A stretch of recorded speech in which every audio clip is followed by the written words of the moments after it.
গুরুত্বপূর্ণ বিষয় এসআইআর নিয়ে আজকে বাংলার মধ্যে, বাংলার মানুষের মধ্যে আপনার আতঙ্কিত করার চেষ্টা হচ্ছে, হয়রানি করার চেষ্টা করছে। আমরা দেখলাম রিসেন্ট বিহারে যে নাম বাদ পড়েছে, যারা জীবিত আছে তাদেরকে মৃত বলে দেখানো হয়ে তাদের নামটাকে বাদ দিয়েছে। ওই আতঙ্কে আমাদের এখানে আতঙ্কিত। সুতরাং আতঙ্ক মুক্ত হওয়ার জন্য আমাদের ধর্ণা মঞ্চ, আমরা বলছি স্পষ্ট দায়িত্বহীন ভাষাই বলছি, যাদের ডবল নাম আছে, 3 জায়গায় নাম আছে, 4 জায়গায় নাম আছে, একাধিক জায়গায় ভোটার লিস্টের নাম আছে, তাদের নাম বাতিল করা হোক। কিন্তু বৈধ ভোটার থাকার পরেও যদি কাউকে ডি ভোটার করা হয়, কনস্টিটিউশন প্রোটেকশন ফর্ম কিন্তু যার নাম বাদ গেছে তার পাশে থাকবে।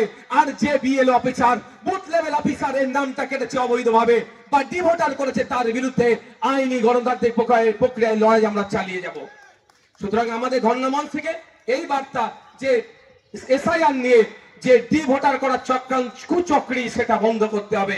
তাই বন্ধুগণ, এই নিয়ে আমাদের ধর্ণা মঞ্চ, আমাদের ধর্ণা মঞ্চের আগামীকাল রবিবার, পরশুদিন সোমবার আমরা 3টে জায়গায় ডেপুটেশন দিয়ে ধর্ণা মঞ্চ পরশুদিন এই ফেজের আমরা সমাপ্ত করব। পরবর্তী ফেজের প্রয়োজন হলে হয় কলকাতাতে হতে পারে, রাজ্যের বিভিন্ন জায়গাতে আমরা এই ফোরামের পক্ষ থেকে ফেজ ওয়াইজ আমরা ধর্ণা চালাবো। তাই আমরা সোমবারে আমরা নির্বাচন কমিশনে কলকাতায়, ইলেকশন কমিশন অফ ইন্ডিয়ার যে অফিস কলকাতায় আছে, সিইও দপ্তর, সেখানে আমরা আমাদের মঞ্চের পক্ষ থেকে, ফোরামের পক্ষ থেকে আমরা ডেপুটেশন দেব।